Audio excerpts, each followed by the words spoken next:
Yesterday, we spent some time sharing with you all of the good economic news. We compared it to the bad economic news during the Biden administration. And then we showed you how people were reacting to it, good, bad, and ugly. And last night, our pal Scott Jennings, our colleague here on the Salem Media Empire, he's a radio host here. You should check out his show every day. He had a field day on CNN with this great news. Take a look. Well, I would just like to go, but I'd like to build a DeLorean and go back to April when everybody here was predicting likely to cause a recession. Investment stops and a recession happens. They're not talking about a U.S. recession. They're talking about a global recession. What was happening in April, lead to recession. Eventually, there being a reception. Hold on a second. Very cleverly. If he's chosen to pick I my just words, want to point just out, a second, you sir. called it. You called the recession. You took your shoe off. And Joe, would you like to see that again? You took your shoe off. You brought cookies out here. 15% shoe. You took your shoe off and you said there was going to be a recession. Listen, Scott, GDP is 3%. Too early to give a final verdict. All right, Scott. It's too early. Just a second, Abby. He's basically calling me out here. It's too early to give a final verdict on the tariffs. You may wish to, but at the moment, it can't be said what the long-term effect is going to be. I am just a journalist, and all I can Scott. do is read the economic data. It's a bit of a stretch. 3% Scott, GDP, Scott trade deals, record high in the stock market. Come on, these trade cooling deals, inflation. these trade deals are garbage. It's actually much simpler. Garbage? Yes. Hold on a second. It's much simpler than this. Just one second, because I think it's super important to understand. Scott, what was happening in April of this year, 2025? What was happening then? What did the president announce on that week, the first week of April? What did he announce? The president was implementing his Scott? Tariff agenda. And what were those tariff levels? And well, they were different for different countries. Okay, so but every single person predicted calamity. Scott. Calamity. Scott, you can't skip steps here. And what were those tariff levels? They were different. They had a chart. Not just different. They were 2 to 3 times higher than the current tariff levels. Did those tariffs go into place, Scott? It's different for every country. Scott, it's different for every country. It's a simple question. Did those tariffs go into place? He has delayed some of the tariffs. Yes or no? He has delayed some of the tariffs, and he's made deals, and he's implemented others. Did any of the tariff levels that Trump announced on that week, did they ever go into place? Some tariffs have been implemented, some have been delayed, and some deals have been made. The answer is they did not. They did some not. Tariffs have been implemented. Some tariffs have been implemented. All of those quotes. That's why we have all this money coming in. We have them here. Even you said you're playing with numbers here. We have them here. No, back in April. You guys are so mad. Why aren't you rooting for failure? Why does this table root for failure? Please, because you are saying that you're rooting for failure. You are taking a number of 40, 50, 60% back in April, and you're comparing it to a number of 10, 15% now. Fine, but it's his strategy to negotiate and create leverage, Scott, and give us the situation we're in today. Okay, Michael, I will let you talk, but I just have to say, completely disingenuous to suggest. I'm sorry, you were the Scott, one calling for a recession in April, not me. Give me 1 second. You called for it. Give me 1 second. Please let me finish. It is completely disingenuous. Wait. I'm sorry. I've tried not to interrupt because it's such. Did Abby Phillip just throw attitude around that table and admonish Scott Jennings for interrupting her and not letting her finish? Is that what just happened? Has Scott Jennings ever completed a sentence on this show without hearing Scott? Can you believe that? I'll let it's almost over, but we need to go back and see that moment.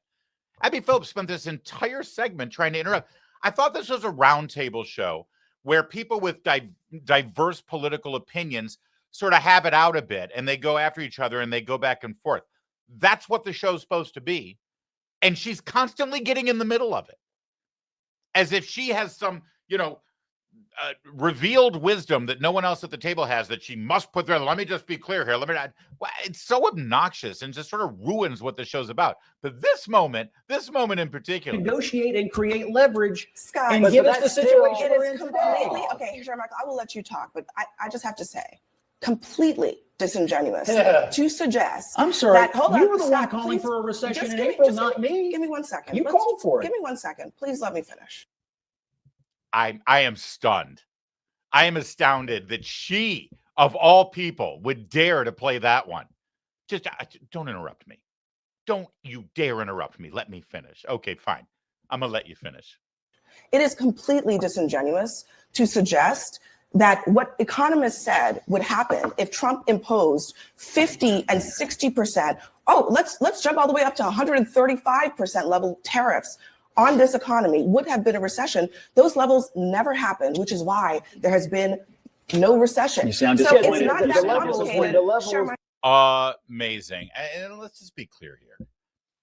It is completely right and completely appropriate, completely aboard, and incredibly genuine, not disingenuous at all, for Scott Jennings 3 months later to say, y'all said we were going to have a recession. We just had 3 percentage points GDP in the second quarter.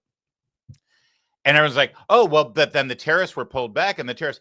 I guarantee you, the day the tariffs came out and the stock market had a rough day, and everybody was screaming, Trump is ruining this great economy, and Trump's done this, and Trump's done that, and they're going to have a recession, maybe even a depression, and we'll never come back.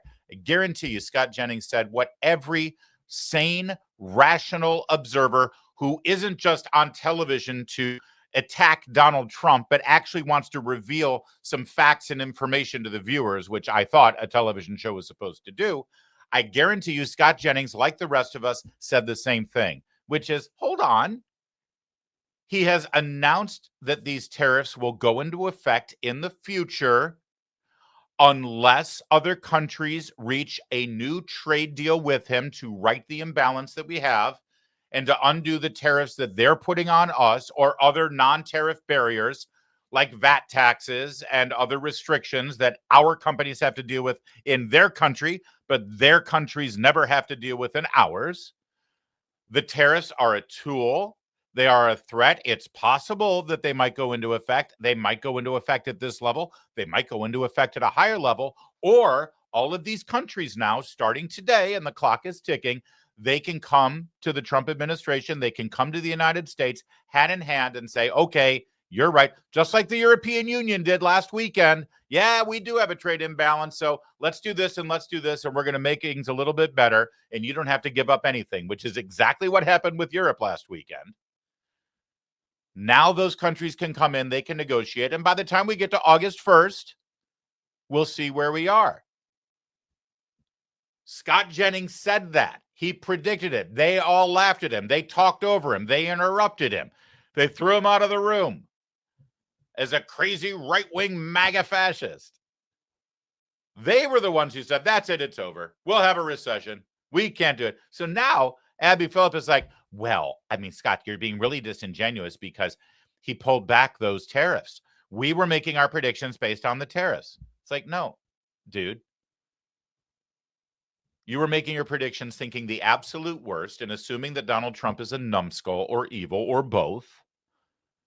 And you were putting, your hair on fire because you're trying to attract the lowest common denominator of Trump hater to watch your show. And for some reason, people who hate Trump feed on this kind of negativity to make them feel better or intellectually superior or morally superior in some way so that they can say, see, I told you Trump is awful.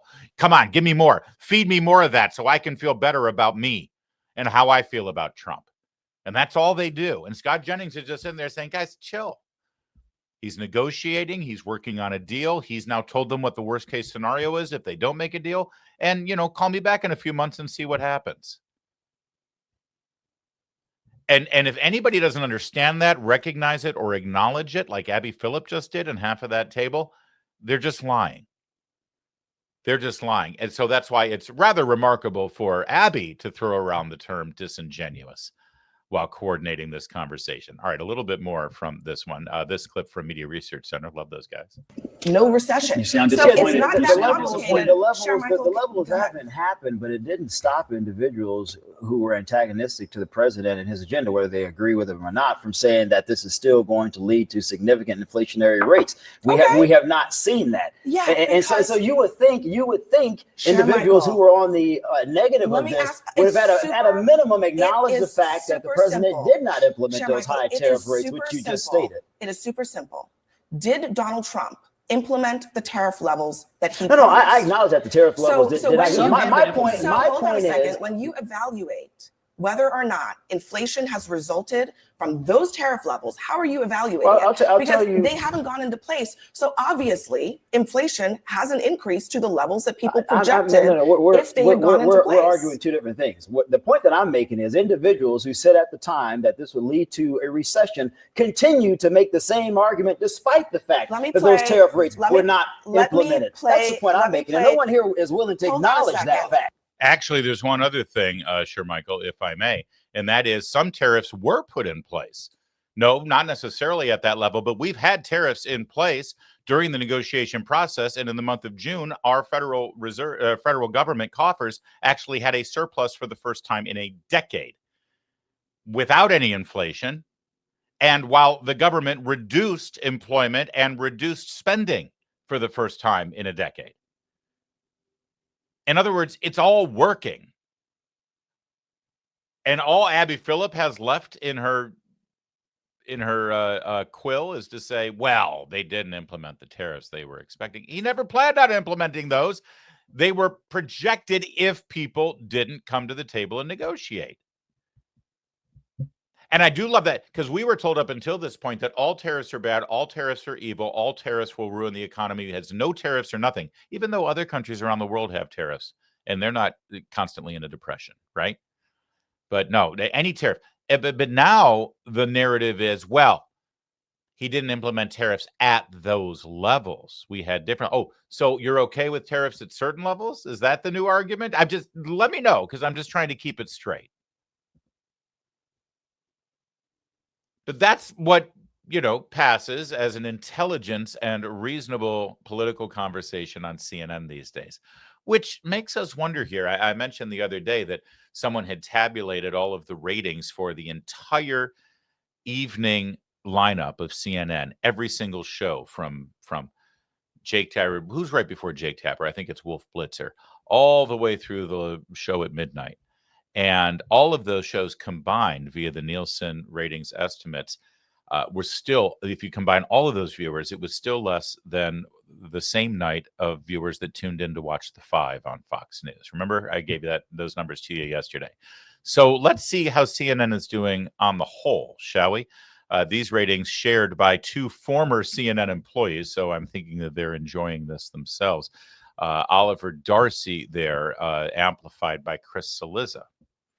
The cable news network, CNN, averaged only 497,000 total viewers in prime time for the month of July.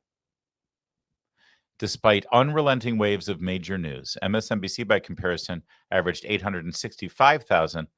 Meanwhile, Fox News averaged 2.4 million. Hold on, let's just do some quick math here. 497,000, rounded up to 5. That would be 1.365. Actually, take the 3,000 away. 1.362. So CNN and MSNBC combined averaged 1.362 million viewers, and Trump had almost twice that much. 2.4 million viewers. That's a disaster for both networks, but it's definitely a disaster of a monumental earthquake tied to a volcano, tied to Titanic, hitting a iceberg as the Hindenburg explodes overhead disaster for CNN. 497,000 total viewers in prime time for the month of July. I'm pretty sure a handful of segments from this show has had more viewers than that this month. And if you combine them, forget about it. So basically, we're beating CNN. And we're not on in prime time. And knowing how bad CNN is, I realize that's not really much of a brag, but we'll go with it because our budget's a lot smaller.